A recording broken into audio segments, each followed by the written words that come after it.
Kisah prajurit Kopassus tersesat 18 hari di hutan belantara Papua. Melansir dari iNews Yogya, belantara Papua ternyata banyak menyimpan cerita horor. Salah satunya yang dialami prajurit Komando Pasukan Khusus atau Kopassus TNI AD. Prajurit pasukan militer bernama Stefanus atau bukan nama sebenarnya, itu membagikan pengalamannya tersebut dalam buku Kopassus untuk Indonesia yang ditulis Iwan Santosa dan E.A. Natanegara. Disebutkan saat itu Stefanus ditugaskan sebagai komandan pos di Timika. Lokasinya sangat rawan karena keberadaan pentolan organisasi Papua Merdeka atau OPM, Kelly Kowalik dan Tedious Yogi. Dia diperintahkan untuk menggerebek markas OPM yang harus ditempuh dengan berjalan kaki selama 6 hari dari markas Stefanus di Timika. Stefanus bersama timnya pun mulai berangkat ke lokasi pada bulan Oktober saat musim penghujan. Di hari kelima, mereka bertemu sungai dengan arus yang sangat deras. Tim pun memutuskan untuk menyeberang dengan menggunakan tali. Kebetulan saya jago renang, jadi ketika saya lihat ada prajurit yang masuk ke pusaran air, saya juga ikut masuk dan menyelam, ucapnya. Namun sampai suatu titik, sungai itu hilang dan menjadi air terjun. Stefanus pun menepi di tengah hutan Papua yang berada di ketinggian 4.000 meter di atas permukaan laut. 5 orang yang sudah menyeberang, 3 belum menyeberang, dan saya hanyut bersama si kopral. Ini adalah satu-satunya motivasi saya untuk bertahan dan mencari kopral itu, ujarnya. Anehnya saat mencari prajurit tersebut, Stefanus tidak dapat kembali pulang. Dia tersesat di dalam hutan belantara. Di kepala saya harus mencari ke arah Timika untuk melapor ke komandan dan melanjutkan mencari anak buah yang hilang, tuturnya. Saat hari ke-6, Stefanus sudah berada di ambang sadar. Semua perlengkapan termasuk sepatunya hanyut di bawah arus sungai yang deras. Stefanus mengaku melihat alam lain di hari ke-6 perjalanannya. Bahkan dia mengingat mengobrol dan berkomunikasi sambil terus berjalan, mencari anak buahnya yang hilang. Hari ke-6 itu saya sudah melihat alam lain. Saya mulai mengobrol dan berkomunikasi. Mungkin itu hanya halusinasi saja. Namun anehnya saya masih terus bisa berjalan. Bahkan sampai hari ke-11, saya berhasil menyeberangi sungai dengan lebar 200 meter sebelum tiba di Timika, katanya. Selama itu pula, Stefanus telah hilang di hutan Papua selama 18 hari.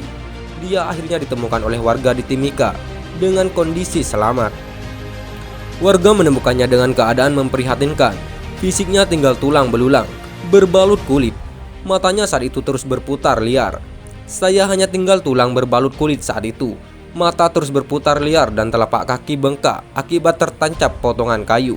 Dokter yang memeriksa saya saat itu menyatakan saya bebas dari penyakit malaria dan cacing tambang, katanya.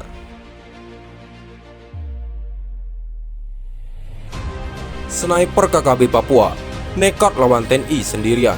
Lari terbirit-birit saat tembakan dibalas siraman peluru.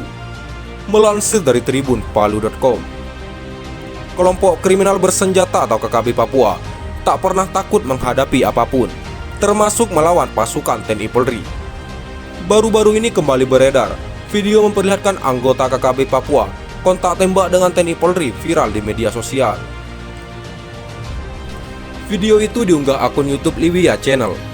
Dalam video itu terlihat seorang pria diduga sniper KKB Papua.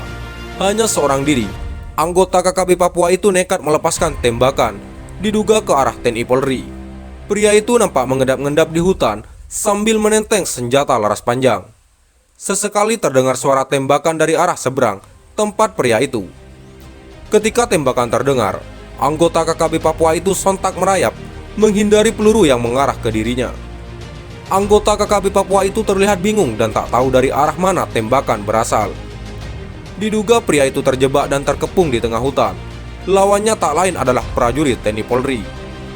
Nampak putus asa terus disirami peluru TNI Polri. Anggota KKB Papua itu lantas mengokang senjatanya. Ia kemudian menembakkan senjatanya ke berbagai arah. Namun tak beberapa lama, tembakan itu kemudian dibalas TNI Polri. Terdengar suara tembakan makin ramai, membuat anggota KKB Papua itu lari pontang-panting. Bahkan seseorang merekam video tersebut ikut berlari hingga beberapa kali terjatuh. Tidak diketahui pasti kapan dan di mana video itu direkam. Kisah penyergapan tempat paling rahasia KKB di Kabupaten Intan Jaya tersebut kini viral di media sosial. Viralnya kisah itu karena momen penyergapan kelompok bersenjata tersebut dilakukan tanpa disadari oleh para pengacau keamanan di daerah tersebut. Bahkan saat disergap pun, Lesmin Walker tak tahu sama sekali kalau gerak-geriknya selama ini ternyata telah dipantau oleh TNI Polri. Dan lebih memalukan lagi adalah Lesmin Walker disergap langsung di tempat persembunyiannya di Wolomi saat mana ia tak siap menghadapi itu. Lesmin Walker merupakan salah satu orang berpengaruh di KKB. Ia juga paling diincar TNI Polri karena terlibat dalam sejumlah tindakan kriminal di Papua. Salah satu tindakan kejam Lesmin Walker adalah menembak mati aparat Brimob bernama Prada Ikomang Wiranata. Saat itu Lesmin Walker memimpin langsung penyerangan KKB ke pos keamanan di Puncak Jaya. Dalam penyerangan tersebut, Prada Ikomang Wiranata gugur di medan laga. Ia ditembak mati oleh Lesmin Walker. Sejak peristiwa kelam tersebut, TNI Polri pun meningkatkan tindakan pengamanan di wilayah itu.